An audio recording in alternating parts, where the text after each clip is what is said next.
the 1970s, he was no longer the complacent telling war stories at a dinner party. He was the governor of California, a political heavyweight aiming for the highest office in the land.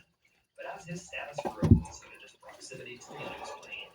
Because the next major incident in Reagan's timeline isn't just a matter of Hollywood gossip, it's a matter of historical record. Now, as far as I can tell, the date for this event was never committed to the pages of history, and all we know is it occurred shortly before the end of Reagan's second term as governor, which concluded in January of 1975, probably placing this event sometime in late 1974. The story goes it was a clear night, around 9 or 10 p.m., and Reagan was flying inside the studio on a Cessna Citation, likely from the capital city in Sacramento. There were only four people aboard: the governor, Reagan, two of his personal security guards, and a pilot, a man named Bill Painter. They were cruising through the night sky and taking a flight path that took them directly over Bakersfield, which is when things took a turn for the bizarre. One of the security guards apparently noticed this first and pointed whatever this was out to the rest of the cabin. Looking out the window, everyone aboard could observe a massive bright white light flying a bit behind their plane. Pilot Bill Painter would later recall this object appeared to be several hundred yards away, maintaining a steady pace with the Cessna. As they watched it, the object began to accelerate and also visibly elongate. So some relativistic physics stuff was going on.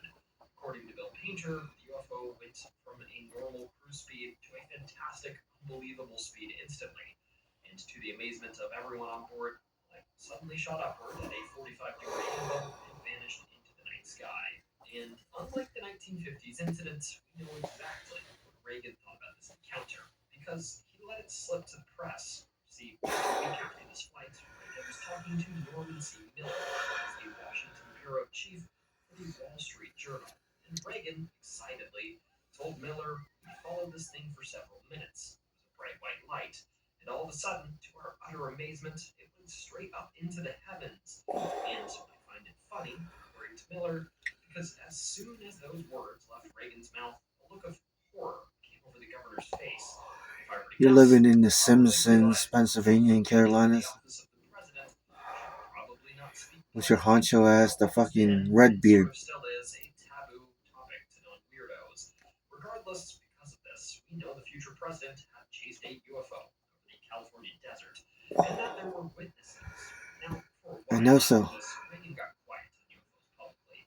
He didn't discuss the Cessna incident any further, leading into his first term as president, nor did anything notable occur during his first term. But near the start of his second term, things got spicy.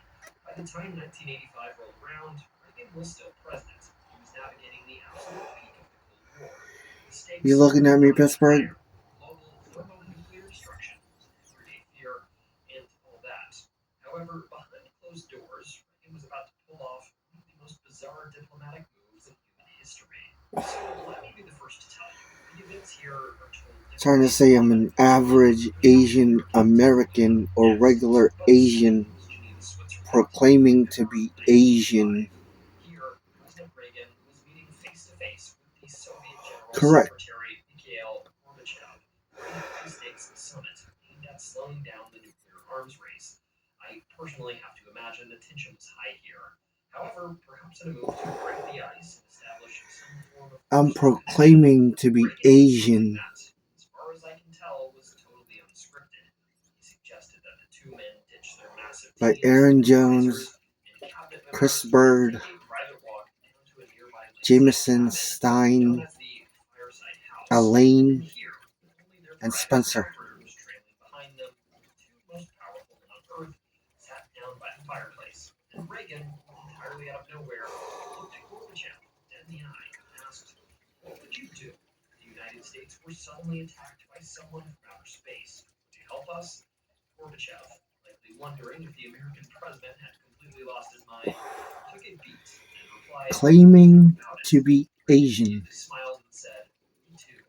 And let's pause for a moment here and just take in how beautiful this is. Again, nobody's quite sure if this is real, but if it is, two bitter enemies, the Soviet and American leaders, in a bitter, decades-long ideological war with thousands of nuclear missiles aimed at each other's throats, casually made an informal pact to pause the war and team up to fight space invaders. you know, wherever it happened. That's some serious Goku and Frieza tournament power type stuff. Anyhow, don't get to thinking this was just a one-time joke to break the ice either. It wasn't. All my armaments are black. Secretly losing their minds over how You often Pittsburghers and Kayayos would later become in Westmoreland County, you better watch your tongue for Valandrians. started looking over speech drafts. Hal and the rest of the staff would quickly mutter to themselves, "Oh boy, here comes the little green minion." See, Must be imaginary weaponry.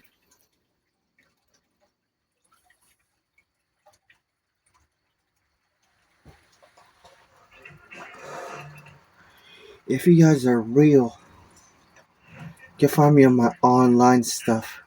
Make sure I can read it so we can have a convo about Snooki. until I did it to my marriage. I married Carter in our mid-20s. His parents were own a lake house and still complain about taxes, Rich. Carter wasn't cool about his ways.